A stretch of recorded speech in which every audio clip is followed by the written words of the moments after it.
Hello and welcome. I'm Tim and this is TimBatSea. And finally I got something different to show you guys. I hate filming the same damn thing over and over and over again, but anyway, today it's a blustery, cold January day here out on Long Island Sound, and we're coming up to an oil platform. Should be coming into frame there on the forward camera, so hopefully you can see that. This oil platform is it's about a mile offshore, off to the north side of Long Island, and what's going on here?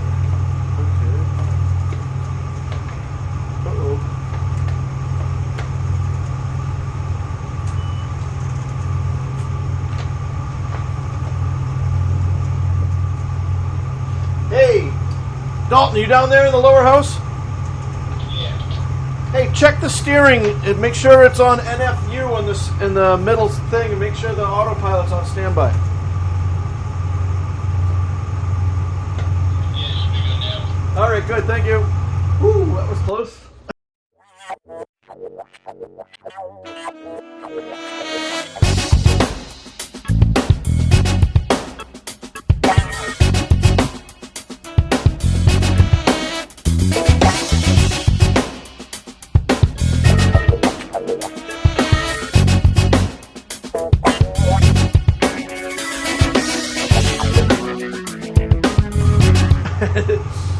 All right, we got the steering working now. We were on autopilot and wasn't shifting over. Anyway, so we are in Long Island Sound, and the weather, as it often is in Long Island Sound in the winter in January here, it was forecast to blow, I think, 15 to 20 or something like that overnight out of the northeast, and the guy that was on the opposite watch told me he was seeing 40 all night long. So it's been relatively miserable out here. It proved to be too much for the push gear, so we're made up alongside. And we're made up heads and heads. A lot of times you'll see me heads and tails, but because the barge is loaded, it's not such an issue of the barge digging in. There's plenty of barge underwater that will keep us running straight.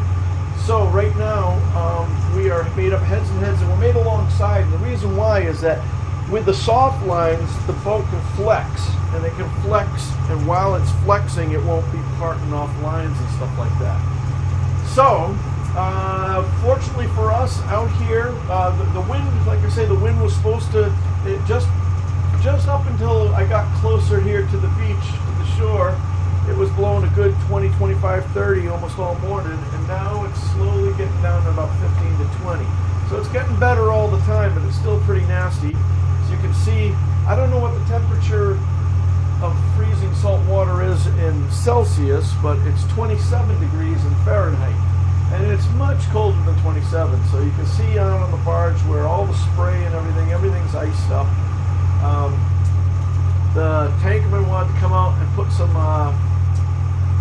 some salt out earlier, and I told him don't bother, it's just going to wash off. And so he's just treated some of the foredeck there with some salt, but they're very concerned, and I've been talking to Dalton, my AB, about being safe and trying not to throw a line, but to throw a heaving line and pass the line up to the guys on the platform, because it's so slippery and it's so treacherous out there that we can't afford to have anything go wrong. So, as we get closer, you can see there's the way this platform works. Ships go on the outside of it, and generally tugs go on the inside of it. Tugs do go on the outside of it at times, but today we're going on the inside, which is really where we want to be. And you'll see there's a center section, the main section of it, and then two clusters. They're not really dolphins. They're these things that they tie up ships with on either side. And then what you probably can't see on the camera is there's two moorings in back of here. When we get the barge all tied up, they don't want us to go and hang out with them. So we'll leave the barge there at the platform with the tankerman, and we'll go over and lay on one of these moorings until they're ready to go. All right, Dalton, we're getting close. You can put your mittens on and head on out. Be super careful. Now, one thing that's I was starting to say is fortunate for us is that they have mandatory assists out here. So we have an assist tug that's out with us, and he's coming up alongside of us. You'll see him shortly. And I'm not anticipating that this is going to be a dreadfully terrible job to do. Of course, that's exactly what the captain of the Titanic said.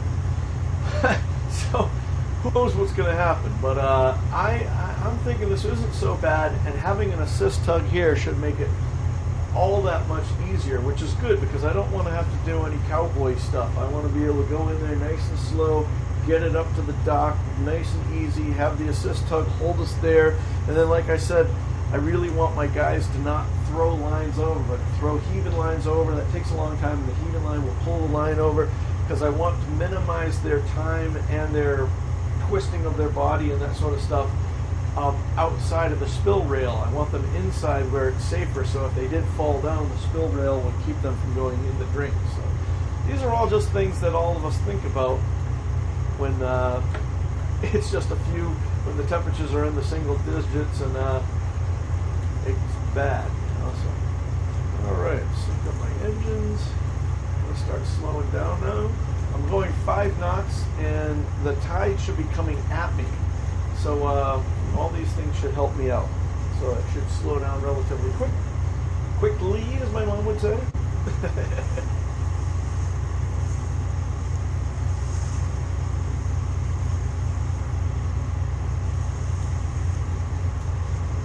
Now you should be able to see we're looking long ways on the whole structure of or long ways of the structure.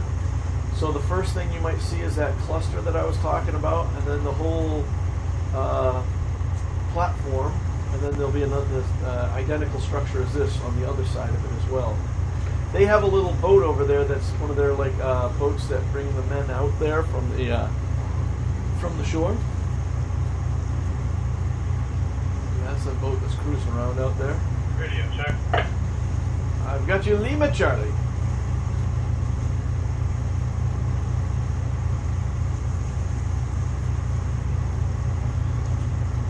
So one thing I'm kind of hoping on, it won't be complete, but hopefully any of the seas that are coming out of the east, some of them might be,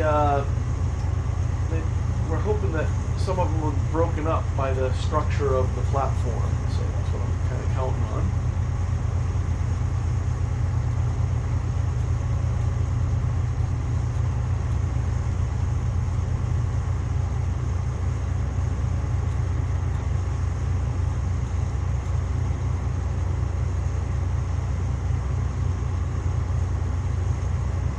Now I'm down to 3 knots. I was only doing 5 knots approaching and everything. So now I'm down to 2.8, 2.9. It's moving all around because of the seas. But when you're made up alongside, you can't come flying into someplace because if you go to back, as soon as I back, it pulls the bow right around your bow. So if I back real hard right now, the bow of the barge would shoot off to the right. So what I want to do is kind of get pointed in the right direction and almost bleed off the speed right where I want to be. So that's the hope, but it also looks like everything is falling off of the platform. So here I was saying this wouldn't be a very difficult job, but as I come and see it with my own eyes and see we got the wind blowing off the platform, the tide's coming, and it's I think the tide's coming at an angle. And the way I'm judging that is I'm looking at all that boat that's up there, his wheel wash up there is making bubbles, and I watch to see how the bubbles are laying on the structure, and that will give me an idea of how the tide, the current is doing around it. That's kind of what's going through my mind right now. Down to 2.5 knots.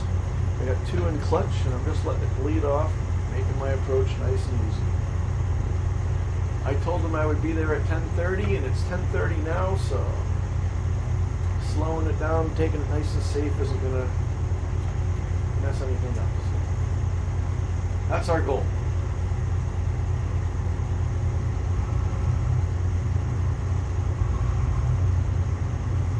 Yeah, on the Alex, I'm just kind of bleeding the speed off here, what speed we have. But yeah, if I get everything right, I get coverage on both of those, you can come on in, so that way you can just course, nose right up to that second cleat back. Okay, you want me to hold off for now still? If you'd like to come in, you can, but if you're concerned about that, that's no need to. Like I say, everything's falling into place, so do whatever you want. I'll land high and then just start dropping back. My stern will be out a little bit. You don't mind just a tiny bit of lane? Nope, not at all. Bring her on.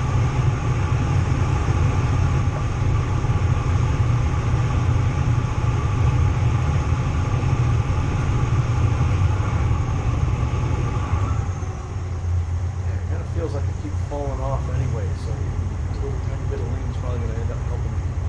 And now right now we see okay, sounds good. I'll land 4 or 5 foot rollers and then rolling drop back between 2 cleats after that. All right. And Dalton, when he comes over here, we're going to grab a line from him, all right? Roger. Where do you want that line at? Second cleat back from the forward Yokohama. Okay, so now I'm pointed right in the right direction if I was going all by myself, but since he's coming in, he's going to be leaning on me. I have to bring the bow to the right a little bit so that if he leans on me, he doesn't shoot me into where there's no platform right now.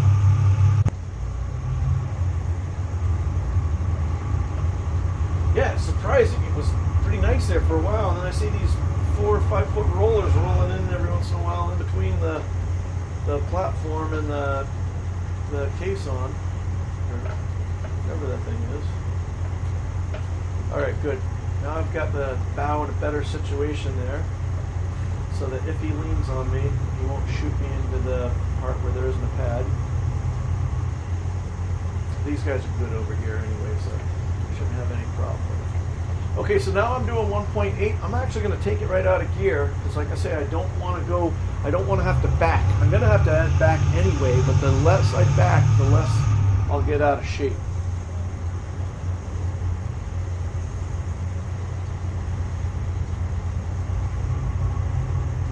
See them. It's probably a good angle for you guys to see them putting out the line from the assist hook. All right, we're down to 1.5. Still bleeding off speed. We've got the first pad about halfway up the barge, and we'll be getting close to the second pad already. Okay, we're all fast. 10:30. Beautiful. So he's saying 10:30. That's the time that he's going to. Coverage up here on this board at 10. All right, good deal, good deal. You know what we'll do? On the Alex, why don't you give me a clutch ahead on 1? I'll do a 90 ahead on 1. All right, so I'm going to start backing. That's going to pull my stern over and push his bow out. But his being clutch ahead on 1, he's going to start pushing the bow over. What I don't want to do is overshoot the mark. And, I mean, it's not the end of the world. It's just that, 31 on the stern, 0.5, 35 on the bow. Very good. So I'm still making headway at about 0.8 knots. So I'm going to go with 1 engine, but yeah, on the... I think we might need a little bit of stern right first spot there, maybe 10, 15 feet. You're at 18 wide on the stern, coming into 15. Okay, coming to stern, 18 feet.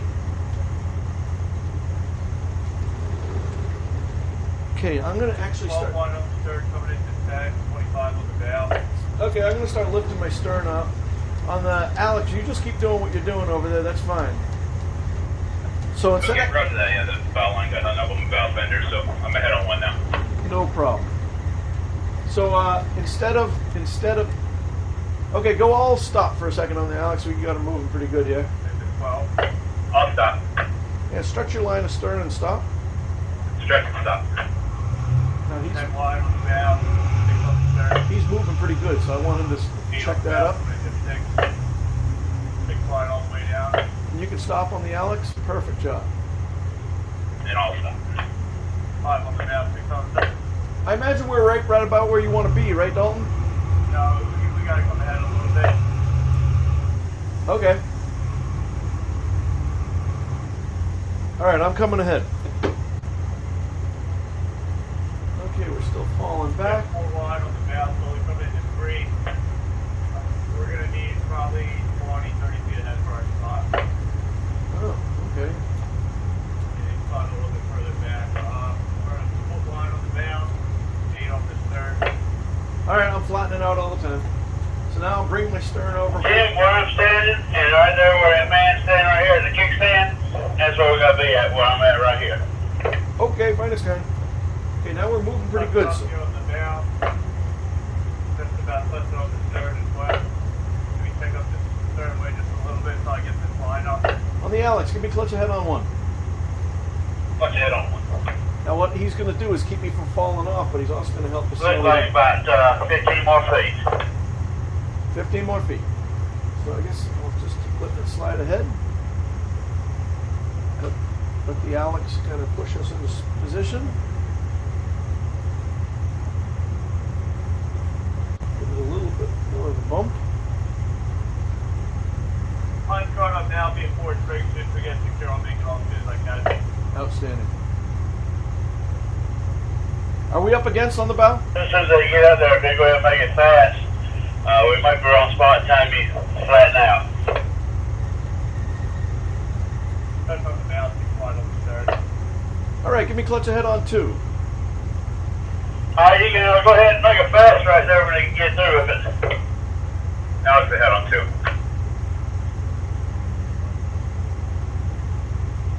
Alright, Tim, I got something for you working ahead on. All right, here we go. My line's made off about a foot of slack in it, touching all the way down. Beauty, lace her up. All right, so I write in the log, 10:30. Alex.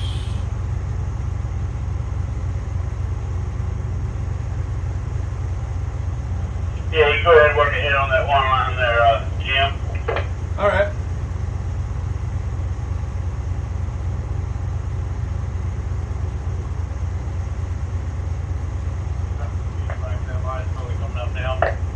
All right, we're not going to be too far ahead for you for the spot, are we? We're right on the spot right now. Right now, we're on the spot. Perfect. Line just came tight. I'm all stopped. Yep, line's coming up now.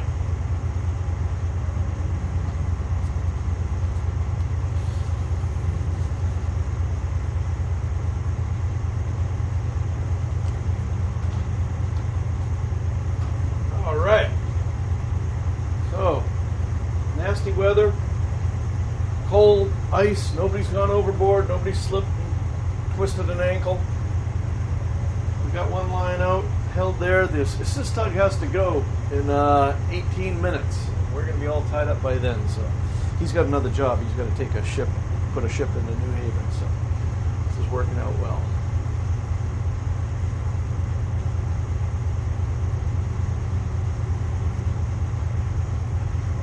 Oh, sorry about that. I see I'm sliding back. I'll get back into that. I wasn't paying attention. I'm sorry. Tim, we might fall back just a little bit. Okay. Well, I'll come back a little bit more. Yeah, once Darn gets all that slack out of this line he's at now, she ought to be about right. All right, I'll come back into that. When you get done, Dalton, suck up the slack in the other one for me, please.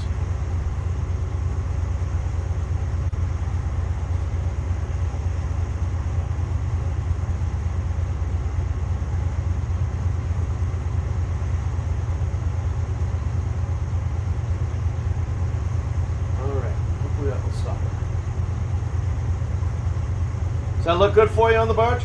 Hugh? Alright, work ahead on that line that Dalton's at now. We got to slide ahead just a little bit. Alright. Yeah, by the time we get all the way. Okay, so what's going on right now? Ahead there, Dalton. Alright, that looks good right there. I'm going to take slack out of the stern line. Then we can put the rest of them out. Alright, very good. Okay, so what's going on here is there's an interesting dynamic that's happening here that you haven't seen in my other videos. And that's that usually when we go to a fuel dock or something like that, they'll have rubber hoses. So if you're 4 or 5 feet, 3 feet, one way or the other, it doesn't really matter.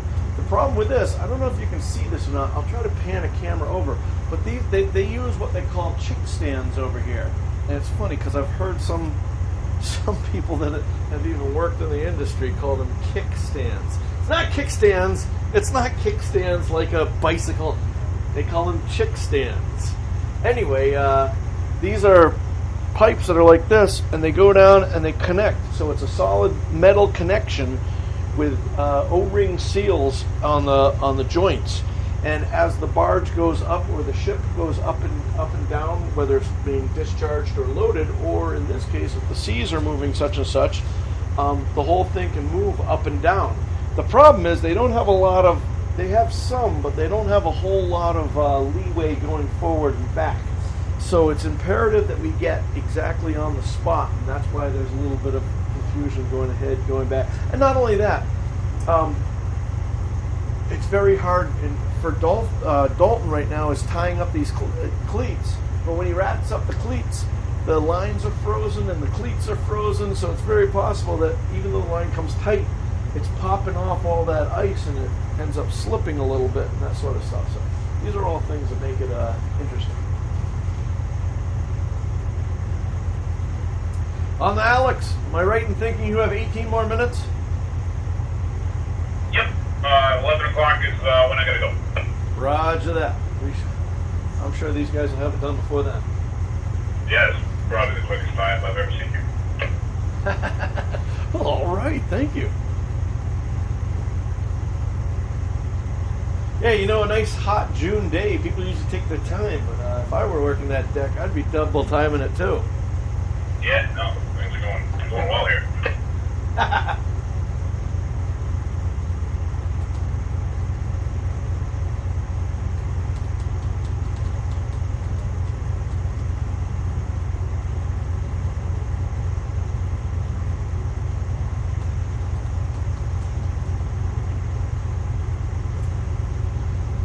So you guys, because we're alongside, you're going to have a better view. Everyone's always asking me for, I want to see them tie up.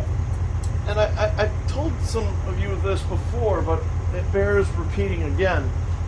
There's a couple problems that I have with, and it's not problems I have. You alright if I work a little stronger just to stay completely stuck? Yeah, absolutely, man.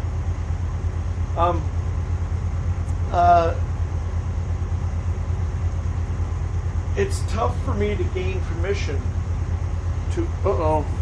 somebody's calling me. Hang on a second. Hey, let me call you back.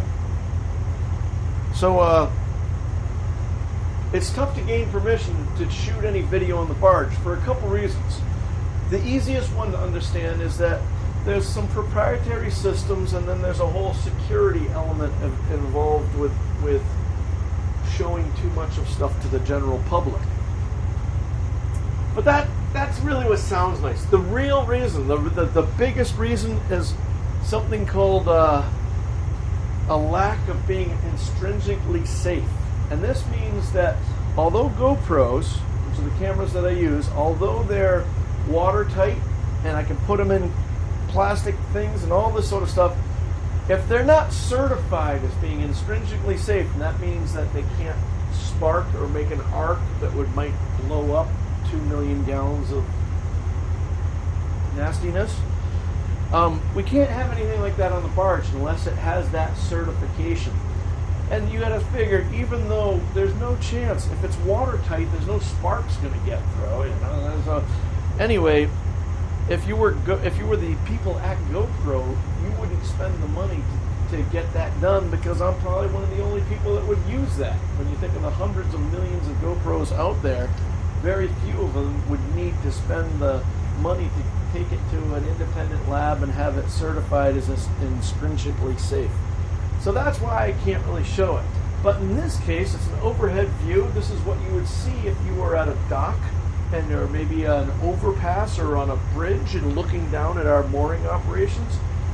So I can show you this with hopefully not getting anybody at the home office upset. So that's our goal. We don't want anyone upset. Now you can see what Dalton is working all on this ice. Whoa, we just slipped. He didn't go down.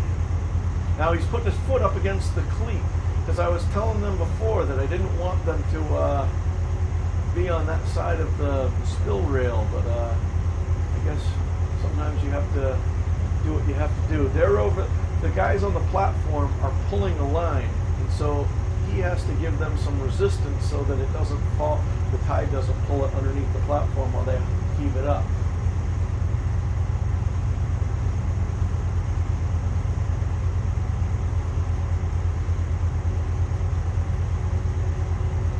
Oh, it looks like they're sending 2 lines out, I think.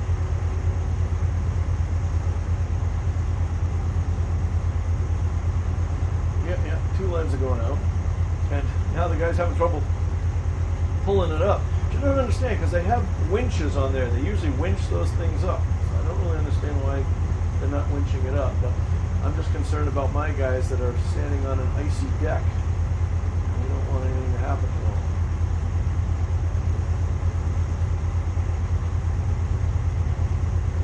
When we have, I've talked before that we're required that the first 24 hours of when we get on the boat, and if more than 25% of our crew change within 24 hours, we're required to do a fire and boat drill. And one thing I like to impress upon the people that are on my crew, and with all my safety meetings, I try to do them almost exactly in the same way all the time, so there's almost a cadence about it, so that people get this drilled into their head. I know the military does the same thing. They say that you end up fighting like you trained if it's almost so much repetition is in there, they don't have to think. They're almost singing a song of what they've heard before. So one of the things that I try to express to the guys when we talk about cold water exposure is that there's some people, like you look, there's 2 people on the barge right now. One's very young and very fit, and the other person is not as young and probably not as fit. Nevertheless, I try to impress upon them that it doesn't matter how fit you are and how great a swimmer you are, and you may have been a rescue swimmer and all this sort of stuff, when you hit water that's like 37 degrees, maybe 35 degrees, you're only going to have a few minutes before, there's stories that you read in our trade magazines of people that go overboard. They swim to a ladder and they put their hands on the ladder, but they can't, even though their brain is telling their muscles to move to the next rung, they can't move their arms and they can't move their legs and that sort of stuff. So I try to impress upon my crew that when it comes to the winter time, don't plan on getting rescued. You should view the ocean almost like it's not salt water, but it's acid. If you go overboard in the winter in New England, it's highly unlikely that you're going to come back the same person that you went over. We have all kinds of things. We drill, we do all this stuff to recover people that can't do stuff. Having said that, I try to impress upon my guys that they need to have a respect for the ocean, that it's not just something that you swim in July or August in. When it comes wintertime and it's cold, they could get, like we have the pigeonholes on the side of the barge, they could swim over to the pigeonholes and literally drown hanging onto the pigeonholes because they just can't, they've run out of energy at that time. And so it's really important that the guys take their time and do the right thing, and we can tie this thing up for hours if we need to. We just can't, we don't want to spend 1 minute trying to rescue somebody because it would be ugly, regardless of the shape or their skills at swimming or anything like that. Okay, enough of that rant. I've been doing too many rants lately. You guys are going to hate my channel after this. But I have said in the past that the guys on your crew you end up spending so much time with them, and for lack of a better term, you spend quality time. But I don't mean that it's all quality, but it's the time where, when I was a mate for years, that deckhand that would be on with me from midnight till 6 in the morning, you guys talk about everything. There are no secrets. Everybody knows each other really well. And those are things that there are few husbands and wives or parents and children that know each other on that level. And so I tell people, it's not just your crew. It's your crew if you're working over, but if you have a boat and you've been working a bunch of guys together for a long time, they become like your family. And you worry about them. When they're on deck, oh my God, it would be horrible to have anything happen. So anyway, that's why maybe I'm a little too much on the safety, but I don't know if there's such a thing if you really can. Okay, so what, I don't know if you guys can see it or not. Let me try to turn this camera over. Yeah, I don't know how much of that you'll be able to see. Anyway, the guys on the platform started using the winch to haul up the two lines, and they got one line on one bollard, and they're hauling up the other line. I don't really know why they're doing that, because they usually just haul up the messenger line and then place the eye on the bit. I don't know why they're heaving it, but who am I to ask? They obviously are professionals and know what they're doing. And I have 9 more minutes before I lose my assist tug now. Oh. Okay, I think I see what they're doing. They're hauling it up so that it won't spring back on them.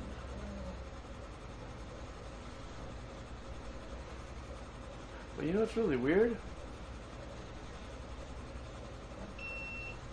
Huh. Okay. So my camera just said it was too hot and shut down, so you guys can't see any more of the deck. Which is just as well. I think you've seen everything that you're going to see. When they start tying up the back, I don't have a good angle for that anyway. So that's it. Thank you so much for watching. And thank you so much for subscribing. Those of you that subscribed, I hit a big milestone last weekend, and made me feel really super proud and real happy. Great to have you guys along. Thank you for liking, subscribing, and all that. And my amazing patrons, the people that wanted to support the channel more than just liking and subscribing and leaving a comment, but actually offer to pay a couple dollars a month or more if they want. All of those things are great. And the patrons are the people that pay the bill for everybody else. And thank you so much. I really appreciate it. And if you haven't checked out my channel, SV Paquita, I know I keep pushing it, but really trying to get that channel off the ground.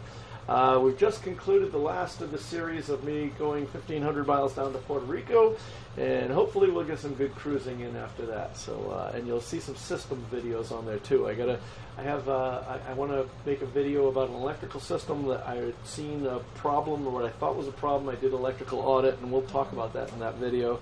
I also have an ongoing autopilot problem that I have to work out, and I hope to do that with a camera rolling. So if that's something that you might find interesting, we'd love to have you over there. I'll put a link in the description, or you can just search for SV Paquita. You guys be safe, stay healthy. As always, see you on the water.